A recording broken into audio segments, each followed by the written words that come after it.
Hello dear दोस्तों, welcome back to my channel. और आप सभी लोगों को मैं दोबारा मेरे चैनल पे स्वागत करता हूँ राज राइडर एक्सप्लोरर में। दोस्तों मैं बिल्कुल ठीक हूँ, आप सब कैसे हो? और मुझे आशा है कि आप सब लोग चंगे होंगे, बढ़िया होंगे, खुश होंगे, एकदम फैंटास्टिक होंगे। होना चाहिए, बस यही मेरी भगवान से प्रार्थना है, ताकि मैं भी खुश रहूं और आप लोग भी खुश रहें, सभी खुश रहें। तो फ्रेंड्स, मैंने लास्ट वीडियो जो बनाया था दिल्ली शिमला दिल्ली, मुझे आशा है कि आप सभी को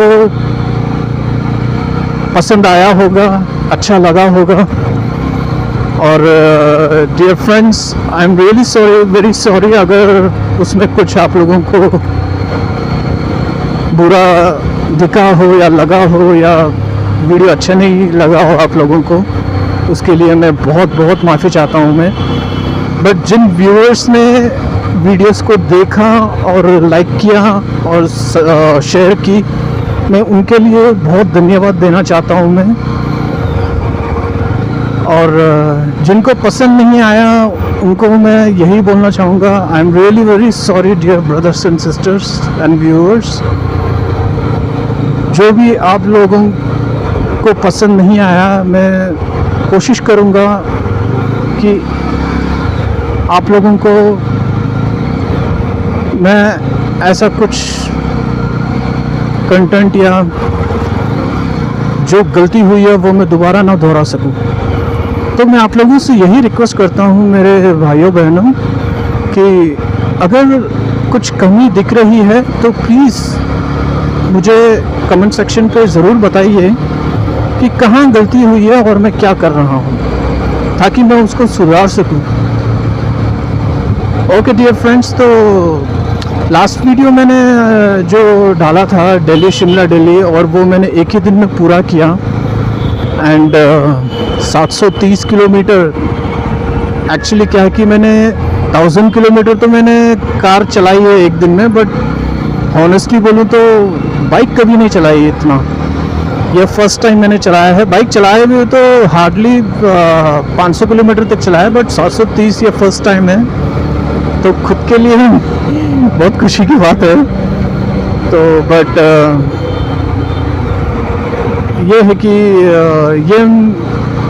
ये राइड मैंने इसीलिए की ताकि मैं अपने आप को ये देखना चाह रहा था कि आखिर मेरी कैपेसिटी और स्ट्रेंथ क्या है, जिससे कि मुझे पता चल गया कि हाँ विजय, तू इतना चला सकता है, मतलब एक दिन में। तो दिल्ली शिमला दिल्ली जो है, मुझे मुश्किल से मैंने 1 या 1.5 घंटे का मैंने क्या कहते हैं रेस्ट लिया होगा होल ट्रिप में। और मुझे पूरा जो है डियर व्यूवर्स 18 घंटे लगे मेरे को। मैंने सुबह 6 बजे स्टार्ट की और रात को 11:30 बजे मैं दिल्ली हिट कर गया। तो ऑलमोस्ट 17.5-18 घंटा मुझे लगे। तो ये मेरे लिए एक अच्छा अचीवमेंट है, क्योंकि मैंने सोचा था कि मेरे को तो कुछ ज़्यादा लग जाएगा, 2 दिन लग जाएंगे या 1.5 दिन। बट मैं काफ़ी खुश हूँ कि मैंने ये 17.5-18 घंटे में कर लिया करके। और आप लोगों का काफ़ी सपोर्ट रहा इसमें। तो डियर फ्रेंड्स, शायद कहीं लोग ये सोच रहे होंगे कि आखिर ये बंदा क्या है, ये राइडर है या मतलब ये ब्रदर है करके क्योंकि ये स्पिरिचुअल वीडियोस भी डाल रहा है और साथ में राइडिंग भी कर रहा है करके। देखिए प्रिय भाइयों और बहनों, जो राइडिंग है ये मेरा पैशन है, ये मेरी हॉबी है। क्योंकि ट्रैवलिंग मुझे बहुत पसंद है और मैं शुरू से ही कर रहा हूँ। तो इसीलिए जो है, मैं सच पूछो तो मैं एक अच्छा ट्रैवलर बनना चाहता हूँ मैं। तो इसीलिए शुरू से ही मैं ट्रैवलिंग पे ही हूँ। और जहाँ तक स्पिरिचुअल लाइफ की बात है, वो मेरी ज़िंदगी है। मैं स्पिरिचुअल लाइफ मेरे लिए वो पहला है और बाकी सब बाद में। इसीलिए कि मैं, अगर मुझसे कोई पूछे तो मैं हॉनेस्टली बोलूँ तो राइडिंग की जो वीडियोस है मैं कम डालूंगा, मोटो ब्लॉगिंग मैं कम करूंगा, बट स्पिरिचुअल वीडियोस में ज़्यादा डालूंगा, यह मेरा कहना है। क्योंकि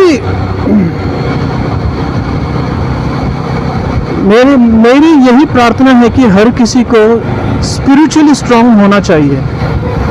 अगर वो हर चीज़ में स्ट्रांग हो और आध्यात्मिक जीवन में अगर वो फेल है बंदा, तो कहीं ना कहीं जो है हमें सोचने की ज़रूरत है कि एक्चुअली में हम क्या कर रहे हैं करके। तो मेरा आप लोगों से यही प्रार्थना है कि आप अपना जितना भी ड्रीम्स है वो पूरा करो, उसके अनुसार जियो। पर सबसे पहले जीने की कोशिश करो आध्यात्मिक के द्वारा, क्योंकि वो पवित्रता और एक अच्छाइयाँ जो है, ये सारी खूबी जो है हमें आध्यात्मिक जीवन से ही मिलती है प्यारे भाइयों बहनों। तो इसीलिए अगर बंदा का दिमाग और दिल साफ हो तो वो हर एक को अच्छा ही वो बताएगा और सिखाएगा, क्योंकि उसकी ये जो अच्छाई है ना, वो उसको मिल रही है परमेश्वर के तरफ से। पर जो बुराइयां अगर किसी बंदे से हम सीख रहे हैं या उसे हमें मिल रही है, तो इसका ये सीधा मतलब बनता है कि उसकी जो टीचिंग्स है वो सारे जो है ईविल से आ रहा है करके।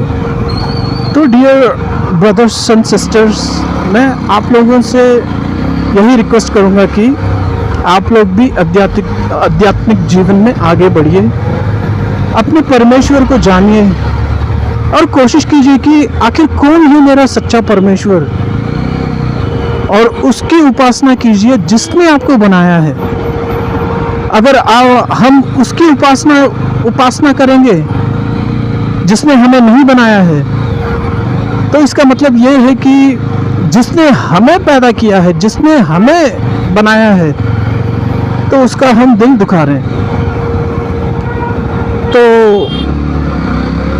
इसमें बेनिफिट किसको है? बेनिफिट शैतान को है। इसीलिए प्यारे भाइयों बहनों, मैं ये कोशिश कर रहा हूं कि लोगों तक मेरा यही संदेश पहुंचाना है